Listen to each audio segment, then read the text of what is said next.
Hello friends, Sarah here from Sleeping is for Losers, and today we are going to talk about copycats. Ooh, those dirty, dirty copycats.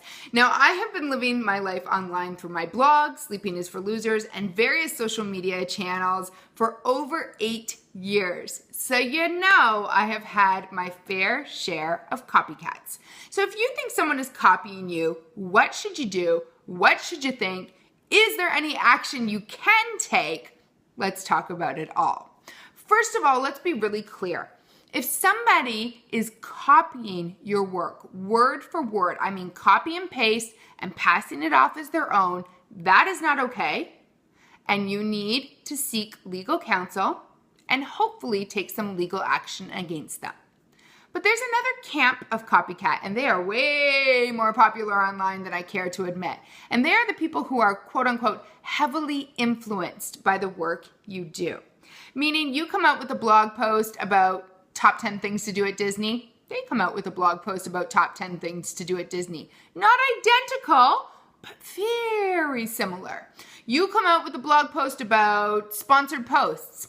They come out with a blog post about sponsored posts. Not identical, but very similar.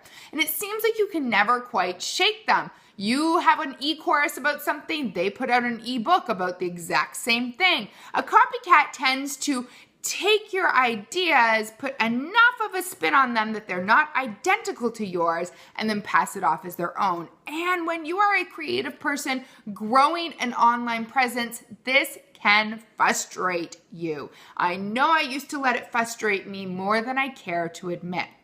So how do you deal with it? First of all, I want you to give yourself a bit of a pat on the back, because if you have someone copying you, it means they noticed you. You're visible. People pay attention to you. And they don't just pay attention to you, but they want to be you. And you know what? That's pretty freaking awesome. So pat yourself on the back because you are good enough that people want to be like you. You should feel good about that first copycat and know it probably won't be the last. However, I don't believe in letting it go if it is a continual or a habitual thing. So you do need to protect yourself. If you suspect that somebody is copying you, you need to keep any kind of email correspondence that you've had, any social media correspondence that you've had with that specific person on the topic that you think they're copying you about. So there have been people who have reached out to me by email for, a variety of reasons, and then I will suddenly see them come out with a product, a paid product about the exact topic they'd been asking me questions about. That kind of copycat is very irritating to me, and I think it's something that needs to be addressed. So this moves to my next point.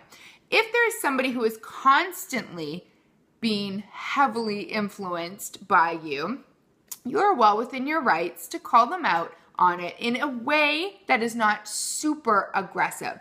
So the best way to call them out is to send them an email and say, hey, I noticed that you're doing XYZ. Isn't it interesting that I just did that as well? How did you come up with your ideas? Or how was it viewed? Or how are your sales going?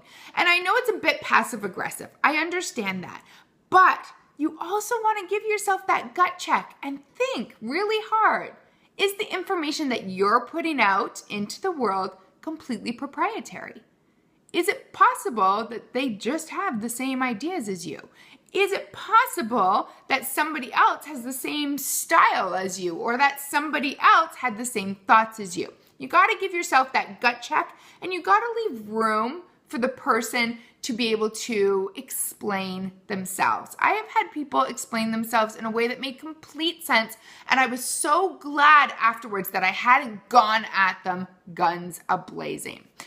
There is a bit of a temptation to start to feel frustrated or to start to hide your ideas or to start to be less giving if you notice that you're constantly being copied. And I really want to encourage you to not do that. Here's the thing. Anytime I've been copied, my audience has grown. Every time I've been copied, actually, my audience has grown. They have grown a bond with me that is stronger. They have brought in their friends to be part of my audience. And it is always an amazing thing when people start to realize that somebody is copying me or copying something I've done on Sleeping is for Losers, because it has just really solidified that I am creating an audience of friends, not just people who want to read my blog, but actual friends who have my back and look out for me. So that should encourage you. The other thing I do, and I do this more often than I actually call out the person who is copying me, I use it as fuel. I say, you know what? You think that you can take the information from my e-course and package it into an ebook and sell it for cheaper?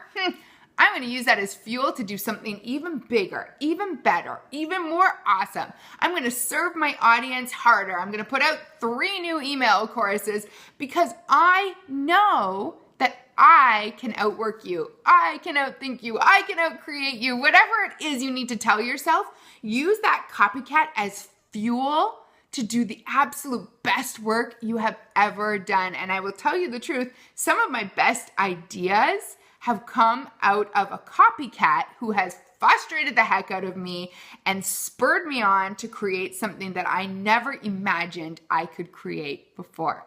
So I want to hear from you. You ever had a copycat? How would you handle a copycat? Do you call them out? Do you use them as fuel? How do you address these kind of situations? I've left all of my social media handles and my email below, and I would love to hear from you. And hey, if you like this video, hit the subscribe button and make sure that we can hang out a lot more.